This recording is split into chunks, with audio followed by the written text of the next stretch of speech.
communities are not happy with certain policies of the government, but at the same time, some members of the Shia community are not happy with the policies, some policies of the government.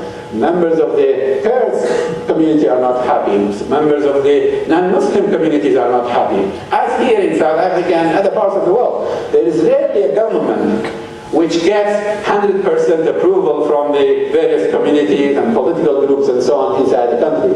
But we should not accept to give this a sectarian label, because it's not in the interest of Iraqis as well as non-Iraqis to stir up sectarian tension. We have all been advised strongly by the teachings of the Quran and Islam that we should unite. We should not allow others to divide us. We should work together. We should respect each other. We should focus on living together peacefully and benefiting from the enormous resources that are there in Iraq and outside Iraq to build societies that will benefit from those resources.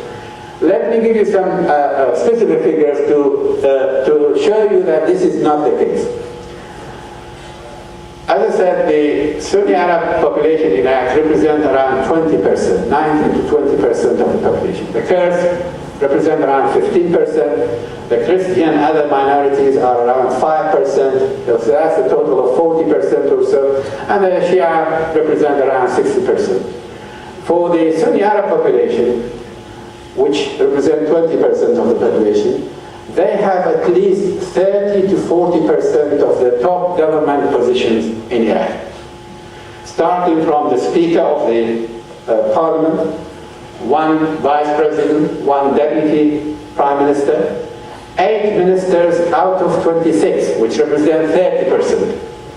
As an ambassador, I know very well that at least 30% of all the Iraqi ambassadors come from a Sunni Arab background. 40% of all the Director Generals in Iraq, across all the ministries, commissions, and departments, come from a Sunni Arab background. As far as the Iraqi army is concerned, which is also important to talk about, we have 14 divisions in Iraq. 9 out of 14 divisions are led by officers from a Sunni Arab background. 9 out of 14. So those figures clearly show that it is not true to present the recent crisis as a reflection of marginalization of a particular group in Iraq. We are a new democracy. The new democratic Iraq emerged in the most difficult environment that you could think of, in the presence of occupation, in the presence of a huge legacy because of the wrong policies of the former regimes, in a very difficult regional environment as well. And you know very well from your own experience here in South Africa, to build a new socio-political economic system, to build a new democracy, especially in the aftermath of regimes such as the apartheid and the former dictatorships in Iraq, is not an easy process. This year, we have been celebrating the 20th anniversary of the democratic transformation in South Africa.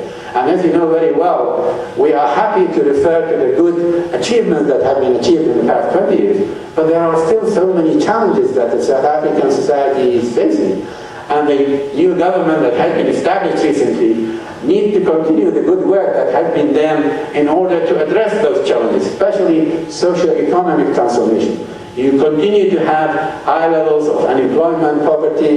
There is a need to improve basic services, particularly in the rural areas. There is a need to do more to improve education, healthcare, and these are more or less similar challenges that we have in Iraq. We have done well, as we have done in certain areas, and we need to continue our good work to address the other challenges. And the recent successful elections that we had in Iraq and South Africa, and the new government that have been established or will be established in Iraq, provide us with an excellent opportunity to address these challenges in the best effective way, to bring people together, to unite them, avoid division, and to complement each other and to work with each other. أقول قولي هذا وأسأل الله لي ولكم أن ينفعنا بما جاء في كتابه وعلى لسان رسوله، نكون أهلا لأن يحشرنا مع الذين أنعم الله عليهم من النبيين والصديقين والشهداء والصالحين وحسن أولئك رفيقا، وآخر دعوانا أن الحمد لله رب العالمين.